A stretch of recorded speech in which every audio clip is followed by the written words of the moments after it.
Puji Tuhan, saya ucapkan selamat pagi, salam sejahtera dalam nama Tuhan Yesus Kristus. Pagi hari ini kita ada di rumah Tuhan. Saya kira percaya satu kerinduan kita mau datang mencari Tuhan, menyembah, memuji, memuliakan Tuhan, membalas setiap kebaikan Tuhan, anugerah kasih pertolongan Tuhan yang Tuhan sudah limpahkan buat saya dan saudara. Kita akan pujian ajaib sungguh anugerah-Mu. Terima kasih Tuhan Yesus. Haleluya Yesus. Haleluya. Glory bagi Yesus. Terima kasih. Haleluya. Ajaib sungguh anugerah-Mu menyelamatkanku, pulihkan hidupku, nyata besar kuasa-Mu, dan ku menyembah-Mu. Ajaib sungguh hadirat-Mu selalu hadir di dalam doaku, nyata besar perbuatan-Mu, begitu nyata di hidupku. Terima kasih Yesus, buat kasih-Mu. Kau datang hampiri, Kau tarik hidupku dan ketemu. Ku kemuliaan dengan ajaib sungguh anugerah-Mu. Haleluya. Ajaib sungguh anugerah-Mu menyelamatkanku, pulihkan hidupku, nyata besar kuasa-Mu, layakkan ku menyembah-Mu. Ajaib sungguh hadirat-Mu selalu hadir di dalam doaku, nyata besar perbuatan-Mu, begitu nyata di hidupku. Terima kasih Yesus, buat kasih-Mu. Kau datang hampiri, Kau tarik hidupku dan ketemu. Ku kemuliaan. Terima kasih Yesus, buat kasih-Mu. Kau datang hampiriku, Kau tarik hidupku dan ketemu. Ku kemuliaan. Terima kasih Yesus, buat kasih-Mu. Kau datang hampiriku, Kau tarik hidupku dan ketemu. Ku kemuliaan, ku kemuliaan, ku kemuliaan, Engkau ku kemuliaan, ku kemuliaan, kekal. Haleluya, haleluya. Segala puji hanya bagi-Mu.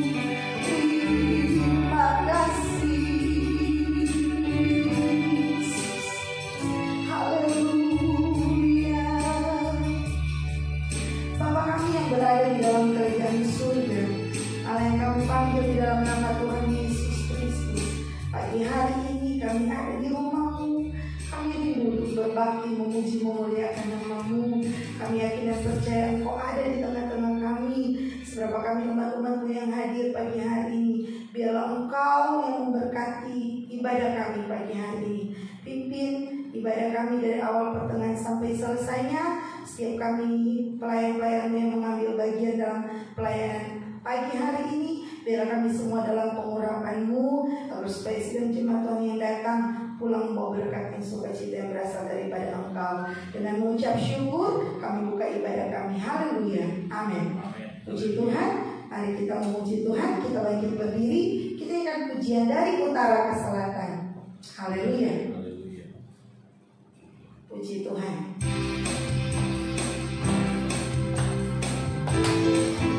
Terima kasih. Haleluya. Puji Tuhan.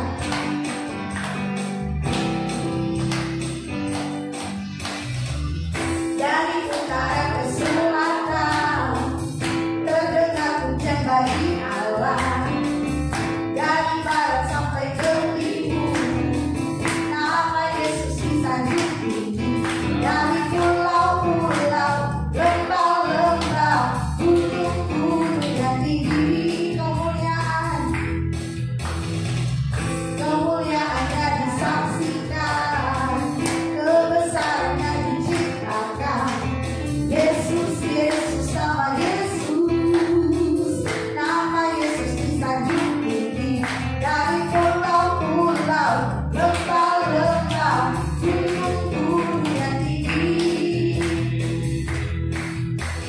Allahku dahsyat berkuasa, seluruh bumi sujud menyembah, tinggikan nama-Mu. Allahku dahsyat berkuasa, seluruh bumi sujud menyembah, tinggikan nama-Mu. Oh, dari utara ke selatan, haleluya. Kita berdiri, puji Tuhan. Dari utara ke selatan terdengar pujian bagi Allah. Dari barat sampai ke timur nama Yesus disanjung tinggi. Dari pulau-pulau, lembah-lembah, gunung-gunung yang tinggi, kemuliaannya disaksikan, kebesarannya diciptakan.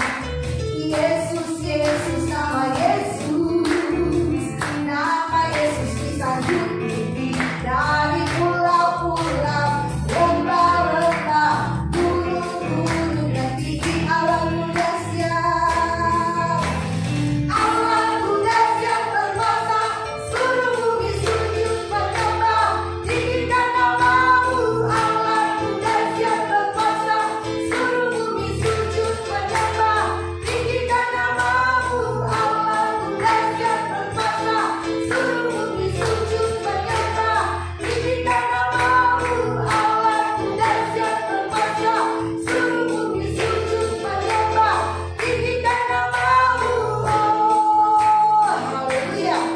Allah kita dahsyat dan ajaib, seluruh bumi sujud menyembah, tinggikan namanya. Haleluya, puji Tuhan. Kita masih memuji Tuhan. Kita akan pujian ajaib, ajaib, ajaib, ajaiblah Tuhanku. Haleluya. Amin, puji Tuhan. Haleluya. Ajaib, ajaib, ajaib, ajaiblah Tuhanku. Ajaib, ajaib, ajaib, Dia ajaib sungguh. Dia selalu berserta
Kita akan masuk di dalam penyembahan, kita akan pujian Yesus kemuliaan, pulihkan hatiku. Haleluya Yesus. Terima kasih Tuhan Yesus. Haleluya.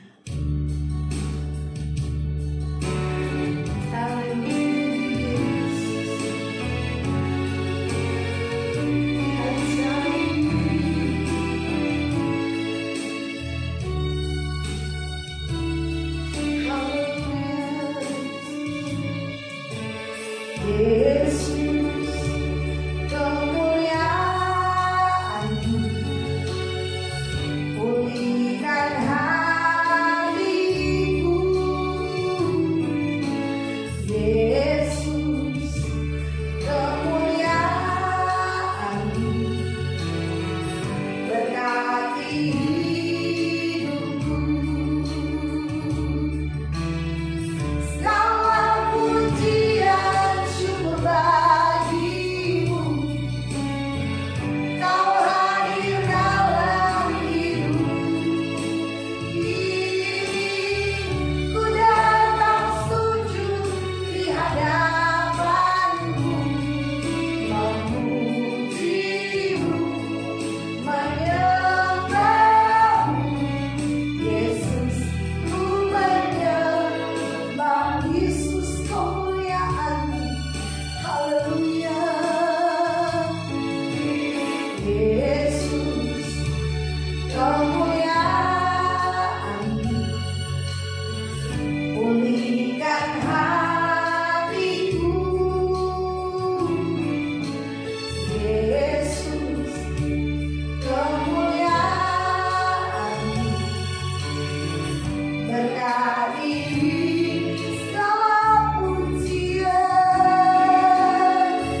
Kau nyatakan bagiku,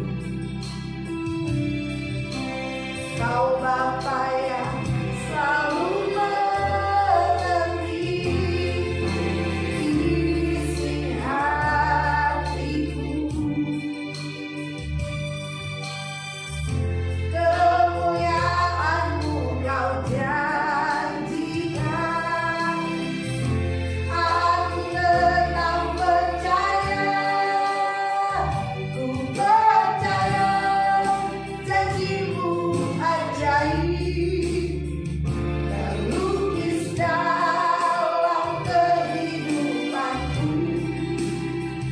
Ku berserah di dalam kekuatan-Mu, hanya Kau segalanya bagiku. Percaya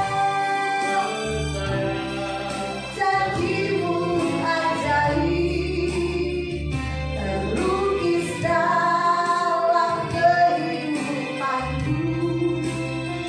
Ku berserah di dalam kekuatan-Mu, ku percaya. Sungguh besar setia-Mu, Kau nyatakan dalam hidup kami. Sungguh besar setia-Mu, Kau nyatakan bagiku.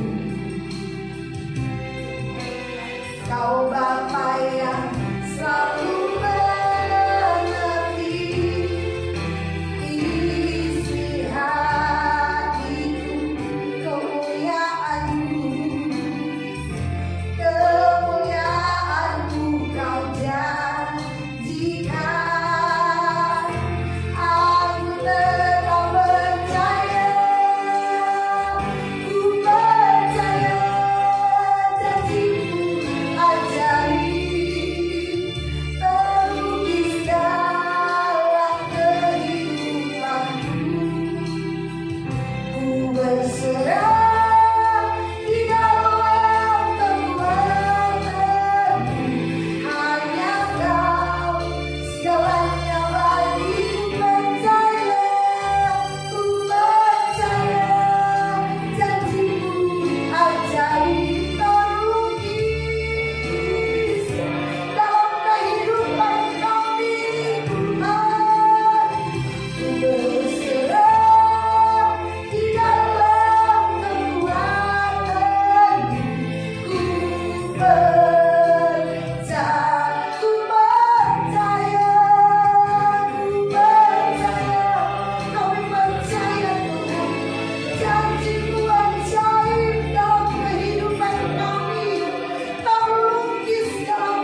saya minta Bapak Edward berdoa buat firman Tuhan yang akan kita terima pagi hari ini. Haleluya, puji Tuhan. Amin.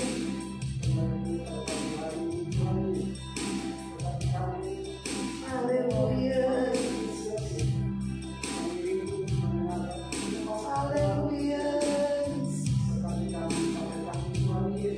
Amin. Haleluya. Puji Tuhan. Amin. Dalam nama Tuhan Yesus, Terima kasih, Yesus. kami siap untuk mendengarkan kebenaran firman. Di dalam nama Tuhan Yesus, glory, glory, haleluya. Amin. Amin. Puji Tuhan, saya serahkan kepada Bapak Gembala.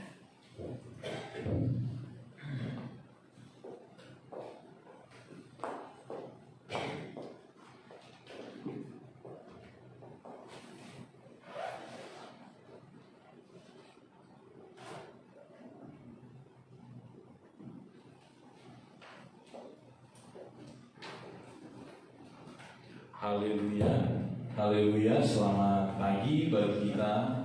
Mari sama-sama kita merenungkan firman Tuhan pada minggu ini dalam ibadah kita kepada Tuhan. Saudara-saudara, kita bersyukur kepada Tuhan bahwa pemeliharaan Tuhan yang membuat kita ada sampai saat ini.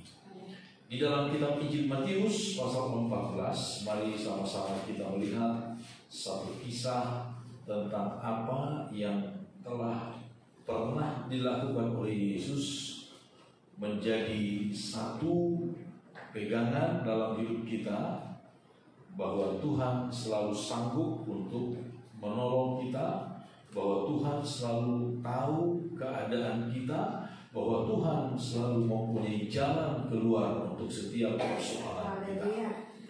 Dalam kitab Injil Matius 14 ayat 22 kita melihat firman Tuhan berkata demikian. Sesudah itu Yesus segera memerintahkan murid-muridnya naik ke perahu dan mendahuluinya ke seberang. Sementara itu ia menyuruh orang banyak pulang. Jadi kalau kita melihat ayat 13 sampai 21 itu, Yesus memberikan makan 5.000 orang dengan 5 roti dan 2 ekor ikan. Lalu kemudian Yesus menyuruh mereka pulang dan menyuruh juga murid-muridnya mendahului dia ke seberang dengan naik perahu. Ayat 23, dan setelah orang banyak itu disuruhnya pulang, Yesus naik ke atas bukit untuk berdoa seorang diri. Ketika hari sudah malam, ia sendirian di situ. Saudara-saudara, Yesus dia adalah Tuhan. Amin, saudara. Dia adalah Allah. 100% dia adalah Allah. Tetapi kita melihat di sini Yesus pun dia mengambil waktu secara khusus, secara pribadi untuk berdoa kepada Bapa di sorga. Ini menjadi satu teladan bagi kita, saudara-saudara. Kalau Yesus saja mengambil waktu secara khusus untuk berdoa, kita juga. Kalau ditanya apakah Yesus gak capek? Waduh, ini barusan dia melayani khotbah, memberi makan bersama dengan murid-muridnya berapa ribu orang? 5.000 orang. Banyak gak 5.000 orang? Ini baru laki-laki loh, belum termasuk wanita sama anak-anak. Jadi minimal 15.000 orang. Kasih makan 15.000 orang, capek gak? Capek. Ngaturnya aja pasti capek. Suruh kan itu dibagi-bagi, suruh duduk per kelompok, 50 orang satu kelompok. Jadi lebih gampang untuk bagi-bagi roti dan ikannya. Capek sekali. Saya yakin capek. Kita arisan di rumah aja 50 orang yang datang, capeknya luar biasa. Ya kan? Apalagi 15.000 orang dilayani, sangat capek. Tetapi Yesus sesudah melayani sekian ribu orang itu, dia nggak langsung selonjoran. dia malah naik ke atas gunung, bukan tidur di sana, berdoa seorang diri. Berdoa seorang diri. Ini menunjukkan kepada kita saudara-saudara betapa penting kita untuk berdoa kepada Tuhan. Kalau Yesus saja berdoa, kita juga harus berdoa, menyembah Tuhan, menjalin persekutuan secara pribadi dengan Tuhan. Kita ibadah di sini baik, saudara. Itu sangat baik dan itu firman Tuhan katakan. Firman Tuhan berkata dalam kitab Ibrani, jangan kita meninggalkan pertemuan-pertemuan ibadah kita. Selama masa PSBB kita tidak beribadah di gereja karena pemerintah yang menghimbau kita supaya kita beribadah di rumah masing-masing. Sekarang pemerintah mengizinkan kita beribadah di tempat ibadah, berkumpul di tempat ibadah dengan menerapkan protokol kesehatan. Kita datang beribadah. Kita datang beribadah selama kita memungkinkan, kita sehat dan juga kita bisa datang beribadah, kita datang beribadah. Kita lengkapi tempat ibadah kita dengan protokol kesehatan, kita menggunakan masker, kita menggunakan tempat cuci tangan ada di luar, ada juga hand sanitizer, semuanya kita lengkapi, kita beribadah. Tetapi selain ibadah yang seperti ini, seperti Yesus, dia memberikan waktu secara khusus untuk berdoa kepada Bapa di sorga. Ketika orang-orang lain semuanya sudah tidur, Yesus dia menjalin satu persekutuan pribadi dengan Bapa di sorga, dengan Allah. Ayat 24, perahu murid-muridnya sudah beberapa mil jauhnya dari pantai dan diombang-ambingkan gelombang karena angin sakal. Jadi murid-murid sudah naik perahu dan sudah beberapa mil jauhnya dari pantai dan diombang-ambingkan gelombang karena angin sakal. Perahu murid-murid itu terombang-ambing di tengah danau Galilea dan hampir tenggelam. Diombang-ambingkan oleh angin sakal. Angin sakal itu adalah angin yang bertiup dari depan. Jadi begitu berat mereka untuk mendayung karena selalu dibawa kembali oleh angin. Angin itu mendorong mereka untuk kembali ke belakang,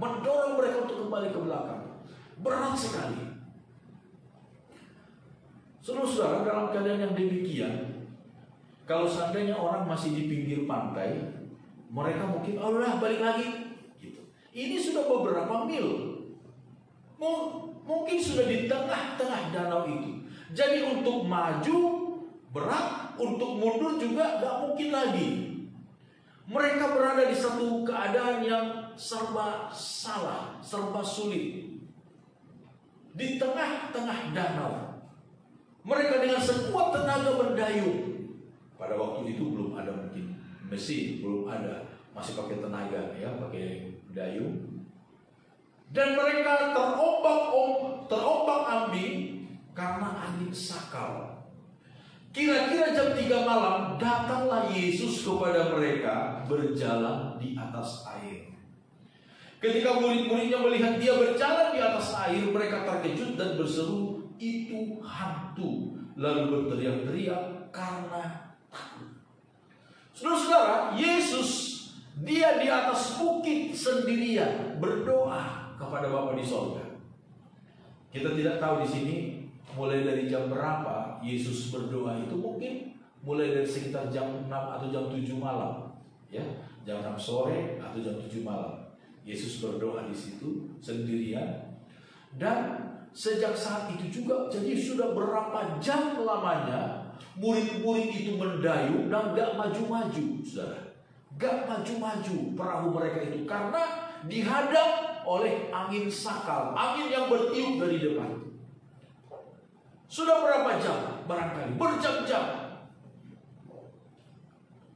Tetapi kita melihat di sini Yesus, walaupun dia di atas bukit seorang diri, dia tahu murid-muridnya sedang dalam keadaan susah payah.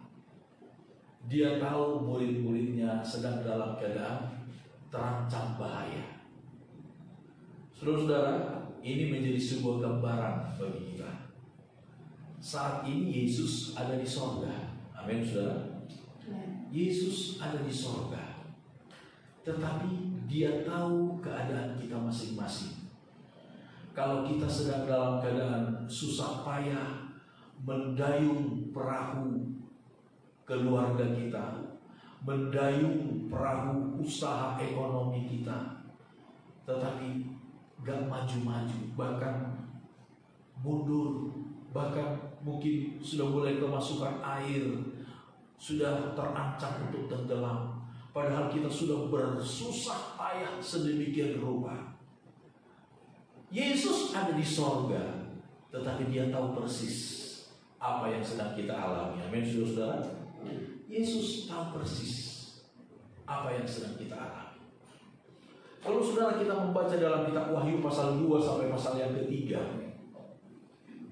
ada 7 sidang jemaat yang dituliskan dalam kitab ini. Mari kita lihat Wahyu pasal yang kedua sampai pasal yang ketiga. Kepada 7 sidang jemaat, Yesus selalu berkata, aku tahu keadaan.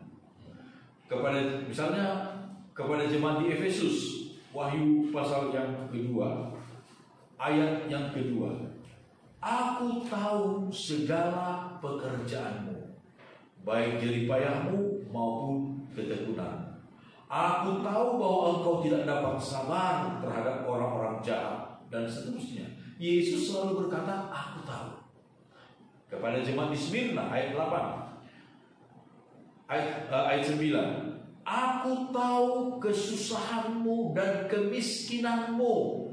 Jadi Yesus tahu jemaat di Smyrna susah dan miskin pula, saudara-saudara. Yesus tahu. Kita melihat lagi kepada jemaat di Pergamus, ayat 12 mulai. Tetapi ayat 13 kita membaca, aku tahu di mana engkau diam, yaitu di sana, di tempat tahta iblis, dan engkau berpegang kepada namaku, dan engkau tidak menyangkal imanmu. Nah, luar biasa, saudara. Yesus tahu di mana keberadaan jemaat di Pergamus. Disebutkan di dekat tahta iblis. Saudara bisa bayangin itu, betapa menyeramkan posisi daripada jemaat di Pergamus. Lalu kepada jemaat di Tiatira, ayat 18 mulai, tetapi kita melihat ayat 19. Aku tahu segala pekerjaanmu, baik kasihmu maupun imanmu, baik pelayananmu maupun ketekunanmu. Aku tahu bahwa pekerjaanmu yang terakhir lebih banyak daripada yang pertama. Jadi Yesus tahu keberadaan jemaat di Tiatira. Oh, luar biasa. Yesus tahu.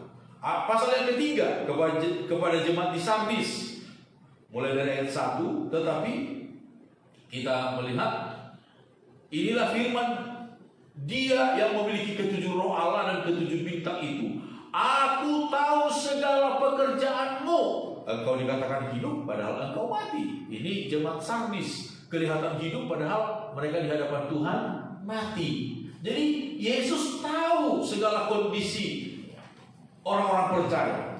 Kepada jemaat di Philadelphia, mulai dari ayat 3, mulai dari ayat 7, pasal 3. Disebutkan ayat 8 kita melihat, aku tahu segala pekerjaanmu. Jadi Yesus tahu. Yesus tahu. Yang kita ingin lihat adalah Yesus tahu. Walaupun Yesus ada di sorga, tetapi Yesus tahu segala kondisi, segala situasi, segala keberadaan, posisi kita pun di mana Yesus tahu. Ayat 14 terakhir, jemaat yang ketujuh, jemaat di Laodikia, pasal 3 disebutkan mulai dari ayat 14, tetapi kita lihat ayat yang ke-15. Aku tahu segala pekerjaanmu, engkau tidak dingin dan tidak panas, dan seterusnya. Jemaat di Laodikia. Jadi kita melihat, saudara-saudara, intinya dari ketujuh sidang jemaat ini dalam Wahyu pasal yang ke-2 sampai pasal 3, Yesus selalu berkata, aku tahu.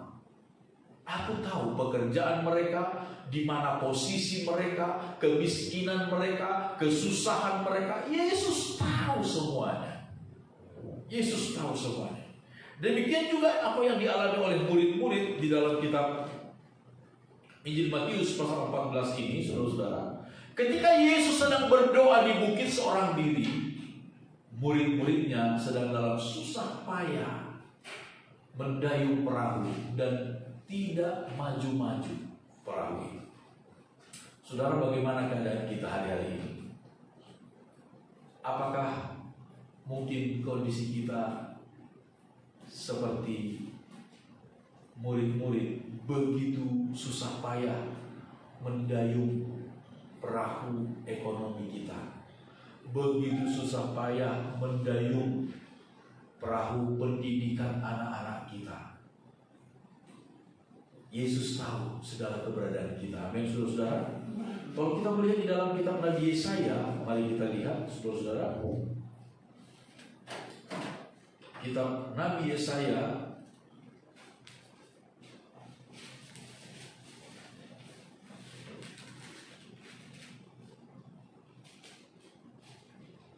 pasal yang ke-40.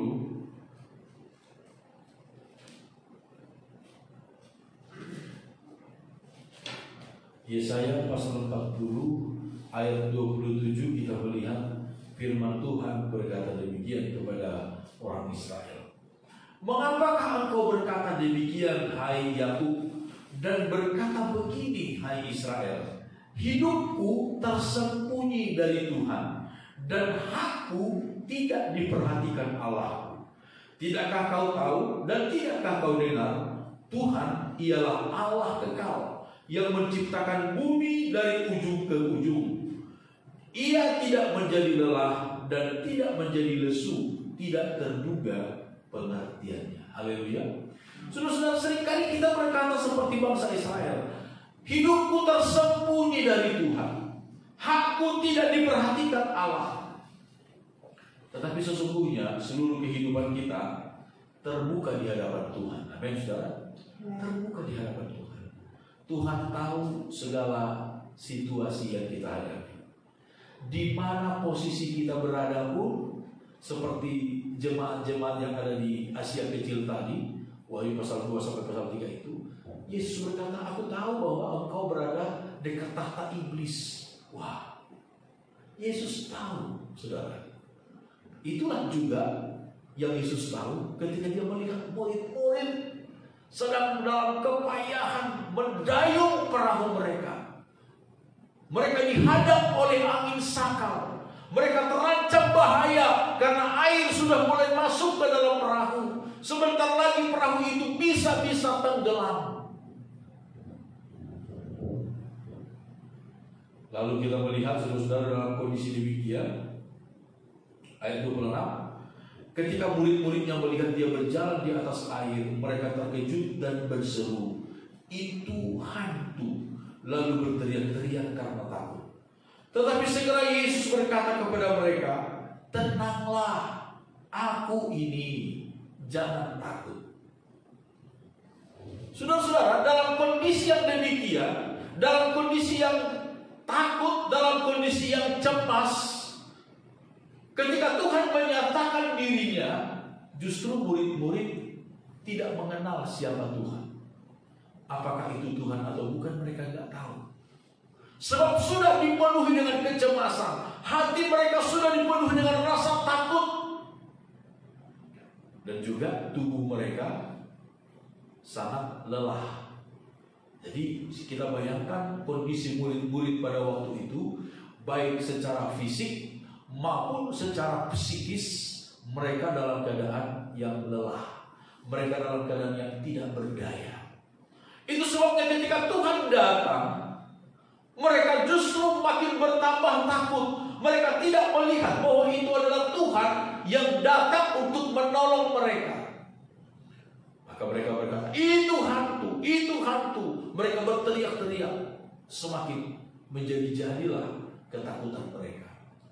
Tetapi apa kata Yesus? Tenanglah, aku ini, jangan takut. Aku ini. Saudara-saudara, seandainya kita bisa mendengar suara Tuhan hari-hari ini kepada gereja Tuhan, di tengah-tengah gelombang persoalan yang besar, seandainya kita bisa dengan tenang mendengar suara Tuhan, kita pun akan mendengar suara Tuhan berkata, tenanglah, aku ini, jangan takut. Amin, saudara. Tenanglah, aku ini, aku di sini, jangan takut. Seperti seorang bapak, seorang orang tua yang melihat anaknya dalam keadaan yang ketakutan, berteriak-teriak. Anaknya berpikir dia sendirian di tengah-tengah suasana yang ramai, yang hiruk pikuk, tidak melihat seseorang yang dia kenal di situ. Lalu tiba-tiba ayah itu datang berkata, ayah, tenanglah, aku di sini, papa di sini, mama ada di sini, jangan takut. Wow, luar biasa, itu Tuhan. Amin, saudara. Jadi saudara-saudara, betapa pentingnya hati kita, iman kita untuk tetap terarah kepada Tuhan. Memang kita sedang berada di tengah-tengah gelombang yang besar, ancaman yang besar. Itu nyata, kita alami. Itu nyata. Dan bukan hanya kita yang alami, semua orang alami. Tetapi saudara-saudara, cobalah untuk mendengar suara Tuhan di dalam hati nurani kita. Kita akan mendengar suara Tuhan berkata, tenanglah, aku ini, jangan takut. Ayat 28. Lalu Petrus berseru dan menjawab dia, Tuhan, apabila engkau itu, suruhlah aku datang kepadamu berjalan di atas air. Kata Yesus, datanglah. Maka Petrus turun dari perahu dan berjalan di atas air mendapatkan Yesus. Haleluya. Petrus seorang murid yang begitu temperamental. Ketika dia mendengar suara Tuhan seperti itu, dia ingin memuji. Dia berkata, Tuhan, kalau benar itu engkau, suruh juga saya berjalan di atas air mendapatkan engkau. Yesus menantang Tuhan ini. Yesus menantang Tuhan. Petrus menantang Tuhan. Petrus menantang Tuhan. Lalu Yesus berkata, sini, marilah, datanglah. Lalu Alkitab berkata, saudara-saudara, di tengah-tengah gelombang yang masih berjadi-jadi pada waktu itu, gelombang yang sangat besar, Petrus turun dari perahu dan mulai dia berjalan di atas air. Wow, luar biasa, saudara. Ini langkah iman, saudara. Amin, saudara. Ini langkah iman. Pada waktu itu tidak ada tanda-tanda bahwa gelombang dan angin sakal itu sudah mereda. Tidak, sama sekali belum mereda. Belum mereda. Tetapi ketika Yesus memerintahkan, menyuruh Petrus berjalan di atas air, Petrus turun dari perahu dan dia melangkah dengan iman. Tidak disebutkan di sini entah berapa langkah Petrus sudah melangkah di atas air, tetapi Alkitab berkata Petrus mulai berjalan di atas air, mulai berjalan di atas air. Ini langkah iman, langkah mujizat, saudara. Haleluya. Saudara, ketika kita menuruti firman Tuhan, ketika kita menuruti firman Tuhan, kita akan melangkah di atas gelombang. Amin, saudara. Kita akan melangkah di atas gelombang. Ketika iman kita sungguh-sungguh tertuju kepada Allah, kita akan melangkah di atas gelombang. Sekali lagi, gelombang itu nyata, saudara. Angin sakal itu sungguh-sungguh ada sampai pada saat itu. Tetapi Petrus ketika dia berjalan mengikuti Tuhan, mengikuti suara Tuhan, dia dapat berjalan di atas gelombang-gelombang itu, di atas persoalan itu, di atas ketakutan itu Petrus melangkah. Saudara-saudara, seringkali Tuhan izinkan berbagai macam persoalan datang dalam hidup kita di tengah-tengah dunia ini untuk kita semakin dapat mengenal Tuhan kita itu seperti apa. Amin, saudara. Supaya kita semakin mengenal bahwa Tuhan kita tidak sama dengan ilah-ilah yang ada di dalam dunia ini. Amin. Tuhan kita tidak sama dengan dewa-dewa apapun yang ada di dalam dunia ini. Tuhan kita jauh lebih ajaib, jauh lebih dahsyat dari semua dewa, dari semua ilah yang ada di dalam dunia ini. Tuhan ingin tunjukkan itu kepada kita. Tuhan ingin tunjukkan kita hal itu. Ketika bangsa Israel keluar dari tanah Mesir, saudara-saudara, sengaja Tuhan membawa mereka melalui padang gurun. Sengaja Tuhan membuat jalan mereka itu seolah-olah mentok di depan laut Teberau, laut merah.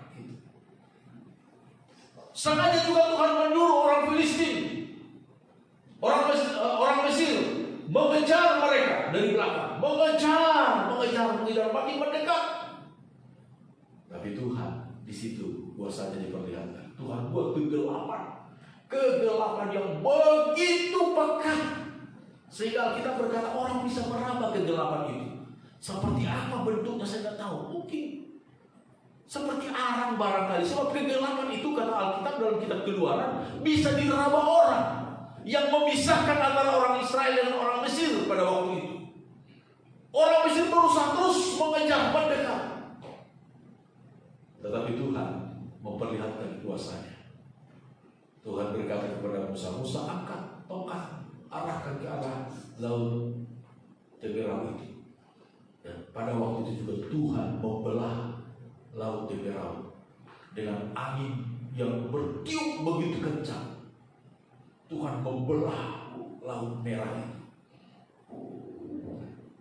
untuk membuktikan bahwa Tuhannya orang Israel jauh lebih dahsyat dari dewa-dewanya orang Mesir. Amin, saudara. Sampai hari ini dewanya orang Mesir itu masih ditakuti orang. Dalam banyak kisah, dalam banyak cerita, itu harta-harta karun orang Mesir yang ada di piramida kuno itu, ketika orang sembarangan untuk memindahkannya, itu orang-orang itu ada yang mati mendadak. Jadi dipercayai itu adalah akibat daripada kutukan dewa-dewa orang Mesir. Sampai hari ini pun orang masih percaya akan kuasa daripada dewa-dewa orang Mesir zaman dahulu itu.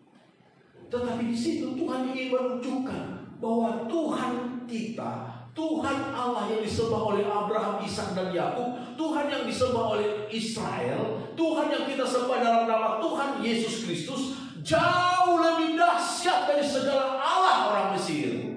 Amin, saudara. Orang Israel berjalan di atas tanah yang kering. Orang Mesir ketika mereka coba terus mengikuti orang Israel, saat itu juga mereka tenggelam di tengah-tengah laut itu. Saudara, Allah kita jauh lebih dahsyat dari segala Allah yang ada di dalam dunia ini. Haleluya. Petrus berjalan di atas air. Saya yakin dan percaya juga Tuhan sanggup mengadakan mujizatnya untuk kita, sehingga kita berjalan di atas gelombang-gelombang persoalan yang sedang terjadi. Persoalan yang sangat begitu menakutkan dan nyata, tetapi kita dapat berjalan di atasnya. Tapi sayangnya saudara-saudara, kita melihat ayat 30. Tetapi ketika dirasanya tiupan angin, jadi tiupan angin itu, angin sakal itu masih terjadi, masih nyata pada waktu itu. Tetapi ketika Petrus merasakan tiupan angin, takutlah ia dan mulai tenggelam, lalu berteriak, "Tuhan, tolonglah aku." Petrus sedang berjalan di atas air.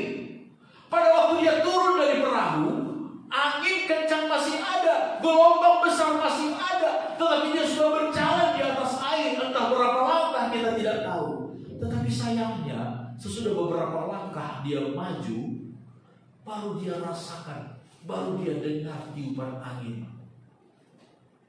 Lah, dari tadi emangnya dia nggak rasa? Dari tadi emangnya dia nggak sadar? Dia sadar, dia tahu. Tetapi sekarang kenapa jadi takut mendengar itu? Saudara-saudara, ketika kita beralih fokus dari Tuhan, kita bisa tenggelam. Selama kita berfokus kepada Tuhan, saudara-saudara, berfokus kepada Allah yang Maha Besar, persoalan itu sekali lagi kita bukannya meniadakan. Kita nggak berkata, oh, apaan virus nggak berbahaya. Virus itu berbahaya, saudara. Virus itu siapa bilang nggak berbahaya? Berbahaya. Krisis ekonomi saat ini, siapa bilang nggak nyata? Sedang nyata. Banyak orang berteriak di luar sana sedang mengalami banyak kesusahan. Nyata, saudara-saudara. Ada teman istrinya seorang dokter, bekerja di rumah sakit swasta. Akhirnya sekarang rumah sakit itu juga PHK beberapa karyawan, termasuk dokter di PHK. Kenapa? Karena krisis ekonomi sedang melanda. Krisis ekonomi sedang melanda. Kita nggak berkata, oh itu nggak ada. Jangan. Kita nggak berkata seperti itu.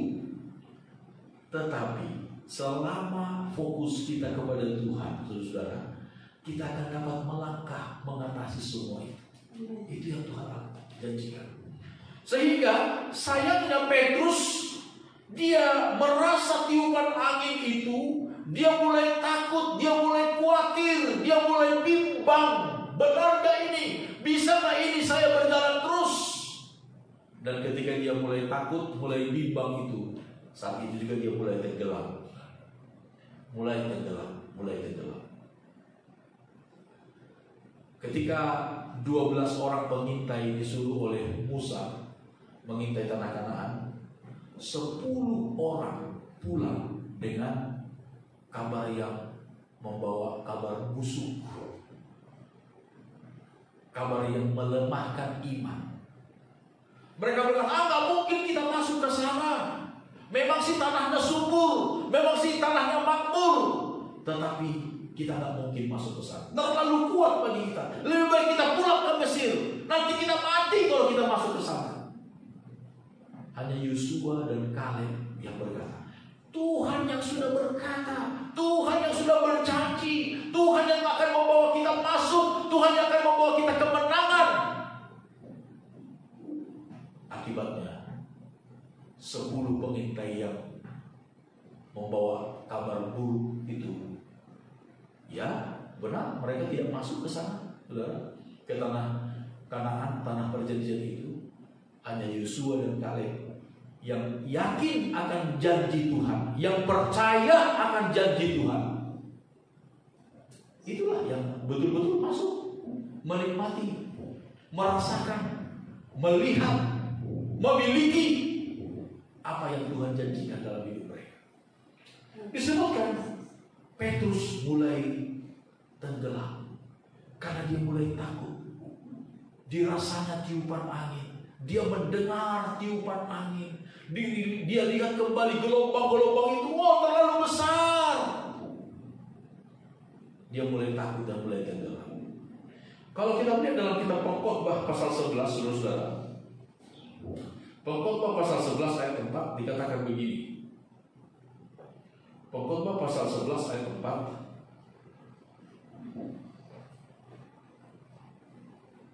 Siapa senantiasa memperhatikan angin tidak akan menabur, dan siapa senantiasa melihat awan tidak akan menuai. Amin, saudara. Kalau orang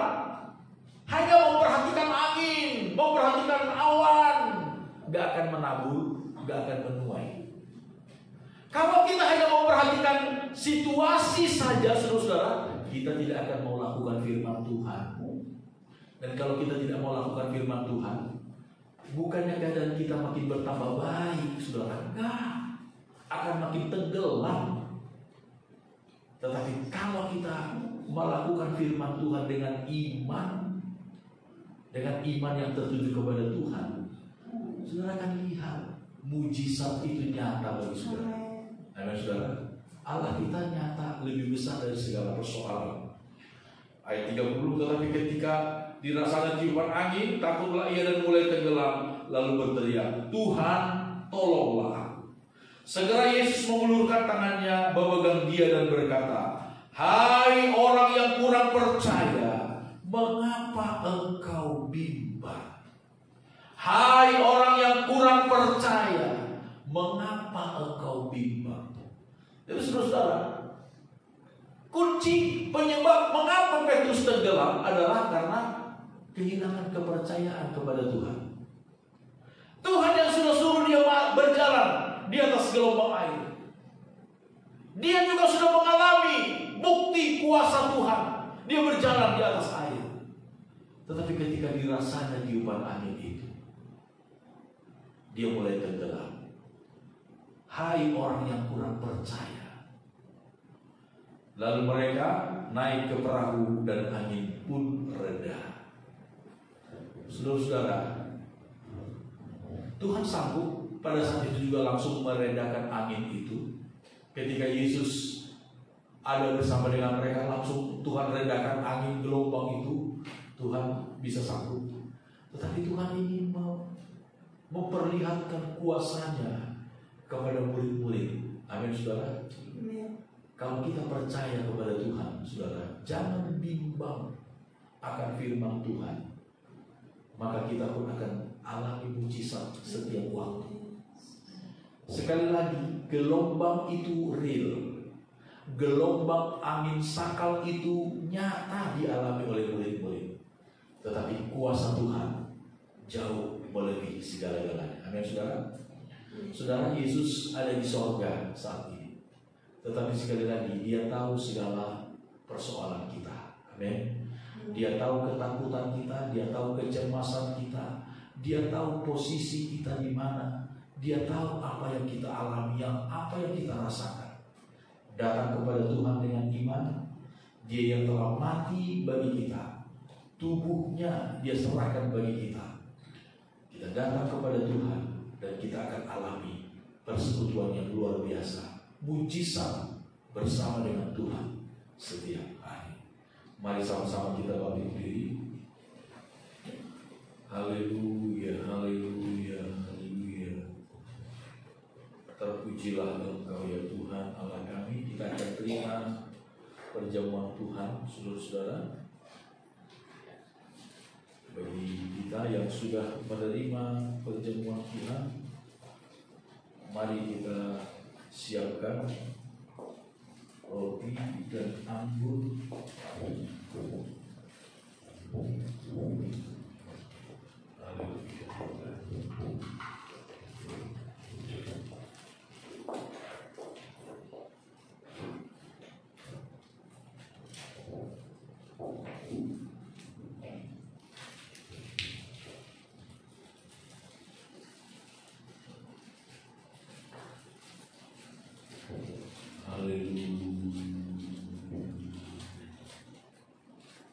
Dia mengerti,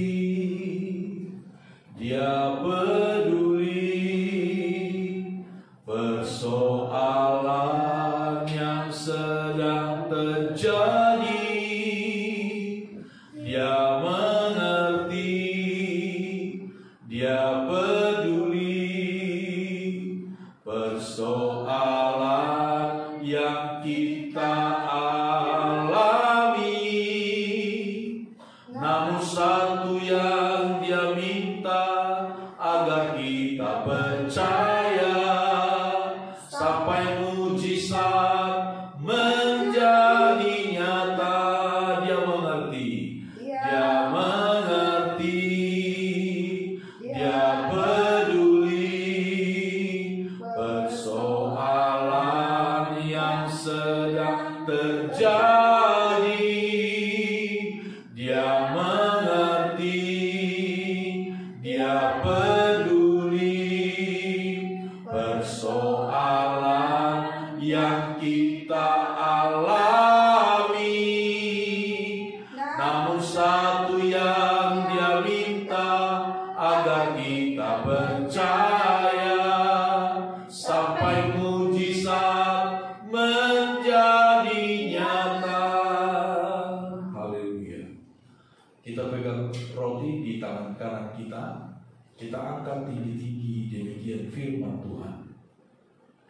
Sebab apa yang telah kuteruskan kepadamu telah aku terima dari Tuhan, yaitu bahwa Tuhan Yesus pada malam waktu ia diserahkan mengambil roti, dan sesudah itu ia mengucap syukur atasnya. Ia memecah-mecahkannya dan berkata, inilah tubuhku yang diserahkan bagi kamu, perbuatlah ini menjadi peringatan akan aku. Dengan iman, rasa syukur kita kepada Yesus yang mempersekutukan kita dengan dirinya sendiri lewat kematiannya di atas kayu salib, tubuhnya menjadi makanan yang sejati, menyatukan kita dengan dirinya, menyatukan kita, memperdamaikan kita dengan Bapa yang di sorga. Di dalam nama Tuhan Yesus Kristus, terimalah tubuh Tuhan dan makanlah. Haleluya.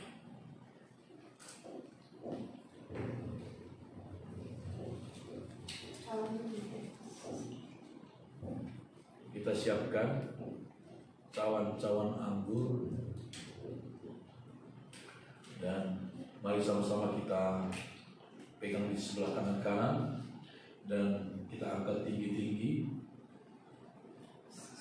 Demikian juga ia mengambil cawan sesudah makan lalu berkata, cawan ini adalah perjanjian baru yang dimeteraikan oleh darahku. Perbuatlah ini setiap kali kamu meminumnya menjadi peringatan akan aku.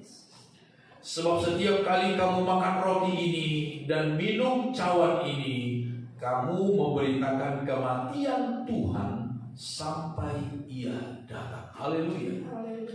Yesus telah mati bagi kita. Dia telah bangkit dan naik ke sorga, mengalahkan kuasa maut, menghapuskan segala dosa, dan menyembuhkan segala sakit penyakit kita, dan menolong kita dari setiap percobaan yang ada. Dengan iman dan rasa syukur kepada Tuhan Yesus Kristus, terimalah darahnya dan minumlah. Haleluya.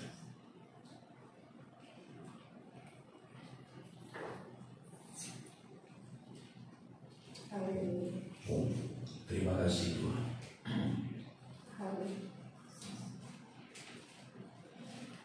Terima kasih buat Golgota, hidupku berubah. Terima kasih buat Golgota, ku bebas. Hatiku penuh syukur yang tak terkata.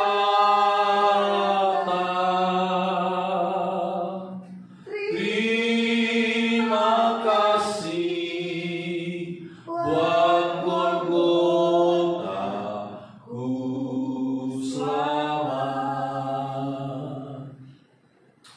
Terima kasih buat Golgota, hidupku berubah. Terima kasih buat Golgota, ku bebas. Hatiku penuh syukur yang tak terkata.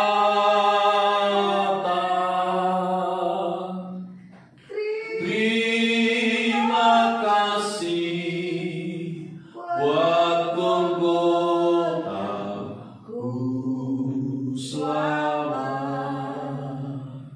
Saudara, karya Yesus di Bukit Golgota mengubahkan hidup saudara. Yang lemah dikuatkan, yang susah disembuhkan, yang miskin diberi berkat oleh Tuhan. Kematian Yesus di Bukit Golgota membebaskan kita dari segala kutuk apapun, kutuk dosa, kutuk nenek moyang. Iman kita kepada Yesus menghancurkan segala kutuk. Kematian Yesus di atas Bukit Golgota memberikan kita jaminan keselamatan, baik di dalam dunia ini maupun sampai ke dalam surga. Biarlah iman kita terus tertuju kepada Yesus. Jangan pernah bimbang, jangan pernah mundur dari Tuhan. Tetap percaya kepada Dia. Terima kasih buat Golgota, hidupku berubah. Terima kasih buat Golgota, ku bebas. Hatiku penuh syukur yang tak terkata. Terima kasih buat Golgota, ku selamat. Bapa dalam sorga, terima kasih buat firman-Mu. Terima kasih buat perjamuan Tuhan, tubuh dan darah-Mu yang sudah kami terima. Biarlah iman kami terus tertuju kepada-Mu Tuhan. Di tengah-tengah gelombang dunia yang menakutkan hari-hari ini, Tuhan, biarlah kasih kuasa-Mu nyata bagi kami.